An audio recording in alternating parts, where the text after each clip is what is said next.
Hi friends, welcome back to my channel. இன்றைக்கி நம்ம பார்க்க போகிற வீடியோன்னு பார்த்தீங்கன்னா, பாம்புகளை செல்ல பிராணியாக வளர்க்கும் மர்மங்கள் நிறைந்த இந்திய கிராமம்.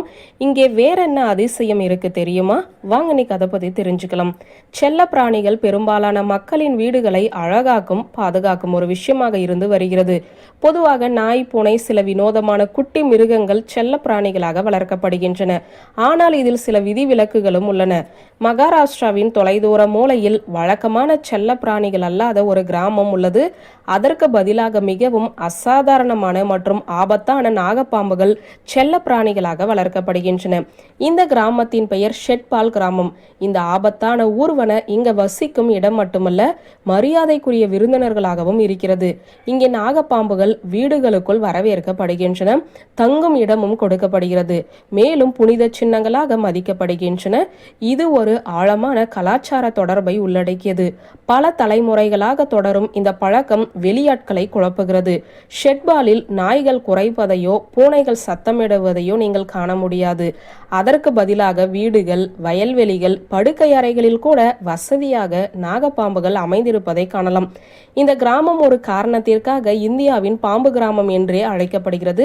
கிட்டத்தட்ட ஒவ்வொரு குடும்பமும் இந்த கொடிய உயிரினங்களுடன் அதன் இடத்தை பகிர்ந்து கொள்கிறது. மேலும் இதில் சுவாரஸ்யமான விஷயம் என்னவென்றால், இங்குள்ள குழந்தைகள் கூட இந்த நாகப்பாம்புகளுடன் விளையாடுகிறார்கள். ஒருவேளை பாம்புகள் கடித்தாலும் அவர்கள் பயப்படுவதில்லை. இந்த பாம்புகளால் கிராம மக்கள் ஒருபோதுமே பாதிக்கப்படவில்லை. இது இந்த இடத்தை சுற்றியுள்ள மர்மத்தை மேலுமே தீவிரமாக்குகிறது. இந்த தனித்துவமான பாரம்பரியத்தின் வேர்கள் பல நூற்றாண்டுகளுக்கு முந்தையவை. நாகப்பாம்புகள் இந்து மதத்தில் மிகவும் மதிக்கப்படும் தெய்வங்களில் ஒன்றான சிவபெருமானின் வெளிப்பாடுகள் என்று கிராமவாசிகள் நம்புகிறார்கள். ஏனெனில் கழுத்தில் பாம்பு இல்லாத சிவபெருமானை ஒருபோதும் நாம் பார்க்க முடியாது. அவர்களை பொறுத்தவரை இந்த பாம்புகள் வெறும் விலங்குகள் அல்ல, அவை வழிபாட்டிற்கும் மரியாதைக்கும் தகுதியான தெய்வங்கள். பாம்புகளுக்கு அர்ப்பணிக்கப்பட்ட கோவில்கள் கிராமத்தில் உள்ளன. அங்கு அவற்றை கொண்டாடும் சடங்குகளும் செய்யப்படுகின்றன. இந்த விஷ உயிரினங்களின் அருகாமையிலேயே இருந்தாலும் கிராம மக்களிடையே பாம்பு கடித்ததாக இதுவரை ஒரு வழக்கு கூட பதிவாகவில்லை. நாகப்பாம்புகளுடன் அவர்கள் பகிர்ந்து கொள்ளும் அன்பும் பரஸ்பர மரியாதையுமே இதற்கு காரணமாக இருக்கும் என்று சொல்கிறார்கள். இருப்பினுமே நாகப்பாம்புகளின் நட்பு வெளியாட்களுக்கு பொருந்தாது என்பதால் பார்வையாளர்கள் பாம்புகளிடமிருந்து தூரமாக இருக்குமாறும் எச்சரிக்கப்படுகிறது.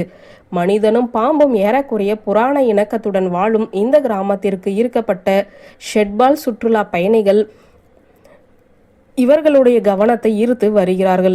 ஆனாலுமே நாகப்பாம்புகளுடன் வாழ்வதில் சில சவால்கள் இல்லாமலும் இல்லை. பாம்புகள் நன்கு உணவளிக்கப்படுவதையும் நோயிலிருந்து பாதுகாக்கப்படுவதையும் உறுதி செய்து அவற்றுக்கு கிராம மக்கள் சிறப்பு கவனிப்பை வழங்க வேண்டும்.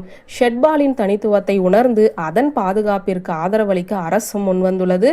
கிராமத்தை ஒரு சுற்றுலா தலமாக மேம்படுத்துவதற்கான திட்டங்களும் செயல்படுத்தப்பட்டு வருகின்றன. வியூவர்ஸ், இந்த வீடியோ உங்களுக்கு பிடித்திருந்தால் லைக், கமெண்ட், ஷேர் பண்ணுங்க. நன்றி.